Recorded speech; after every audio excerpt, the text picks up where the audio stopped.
Je suis Matar Khoudjandiaye alias Big Mahou Jolof, artiste rappeur, ex-candidat de l'immigration irrégulière.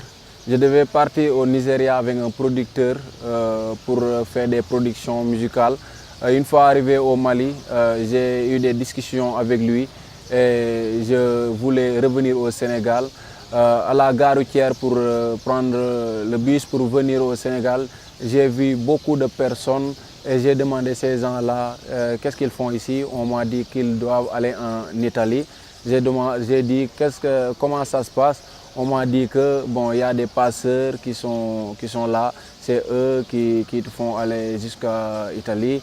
Et je les côtoyé, ils m'ont fait comprendre facilement qu'ils peuvent m'emmener en Italie. Donc j'ai versé la somme de 700 000 francs.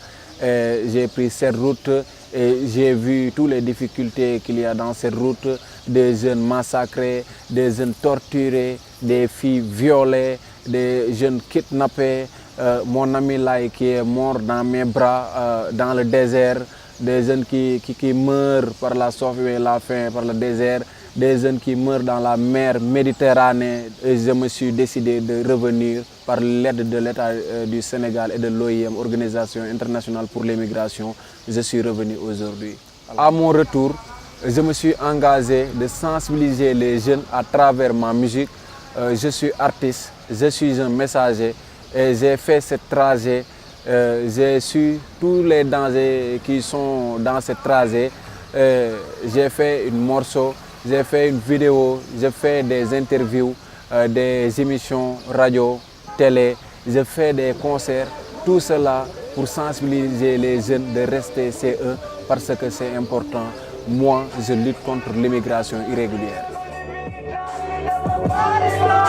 L'immigration irrégulière.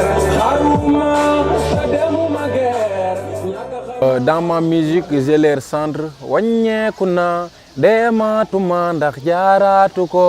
Ça veut dire je suis revenu, je ne pars plus et ça vaut plus la peine. Après, je l'ai dit que aussi, dootuma dégg yoonu suuf géej ba teegu si budul roppalaan waa Babylone duñ ma gis bay teeru si. Ça veut dire que je ne vais plus prendre la voie terrestre ou bien les pirogues pour aller en Europe. Si ce n'est pas l'avion, l'Europe ne me verra plus. Après, j'ai dit, bon, laay dee waay suma suuluñu ko buñ may fay sax bëggatuma. Ça veut dire mon ami Laye est mort dans mes bras sans être enterré. Même si on me paye, je ne voudrais plus.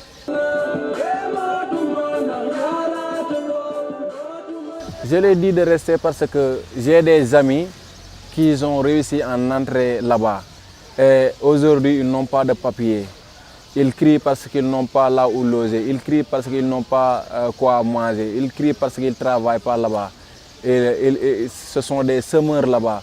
Aujourd'hui, via WhatsApp, ils me disent que Big Mahou, si je savais, certains disent que si je savais que ça se passera comme ça, je n'aurais pas perdu mon temps ou bien mon argent. Bon, j'ai su qu'il y a des gens, il y a des jeunes qui restent dans notre pays et qui réussissent ici. Il y a des gens qui partent et qui ne réussissent pas. Donc, bon, quand je suis revenu, j'ai oublié cette voie-là. J'ai dit que je vais rester, je vais me battre et je vais réussir ici. Et c'est ce que j'ai fait et j'ai vu les résultats aujourd'hui. C'est pour cela que je crois à ça. Je crois qu'on peut rester et réussir, c'est nous.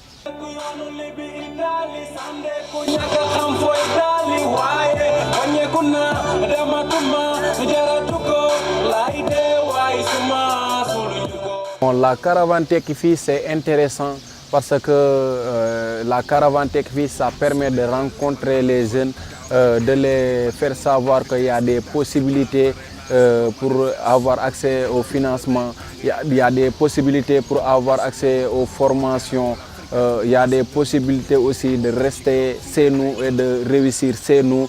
Donc même nous les artistes, ça nous permet de rencontrer les gens, de les véhiculer nos messages, de les sensibiliser. Donc j'espère que ces genres de caravanes, on en a besoin. Caravane Tekfi, c'est bon pour notre pays. Il faut toujours faire ces genres d'activités pour que les informations passent, pour qu'on rencontre les jeunes et les montrer toutes les possibilités qui existent pour réussir dans ce pays.